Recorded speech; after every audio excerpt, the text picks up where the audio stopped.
Everyone, কেমন আছো তোমরা সবাই? তো আজ আমি সকাল সকাল ছাদে চলে এসেছি। তো ছাদে এসে দেখি খুব সুন্দর রোদ উঠেছে। তো জানি না এরপর বেড়া গড়ালে কী হবে। তো যাই হোক, ছাদে এসে আমি একটু হাঁটাহাঁটি করার পর সকালটাকে উপভোগ করছি।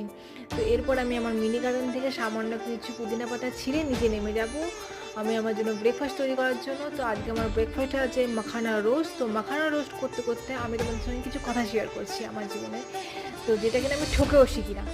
তো মেন কথায় আসি, তোমাদের কোনো পরিচিত বা বান্ধবী এমন কেউ যে তোমাকে সকালবেলা বা দুপুরবেলা খাওয়ার টাইমে বা তোমার হচ্ছে বিকেলবেলা তুমি কোনো কাজ করছো বা সন্ধ্যেবেলা কি রাত্রিবেলা খাওয়ার টাইমে বা ঘুমানোর সময় তোমাকে ফোন করছে, তোমার মনে হচ্ছে কলটা ধরাটা ইম্পর্টেন্ট, তুমি রিসিভও করছো, কথা বলছো, অপরদিকে তার কোনো কল ঢুকলে সে বলছে সেই কলটা ইম্পর্টেন্ট, সেই বলে ও ফোনটা কেটে দিচ্ছে।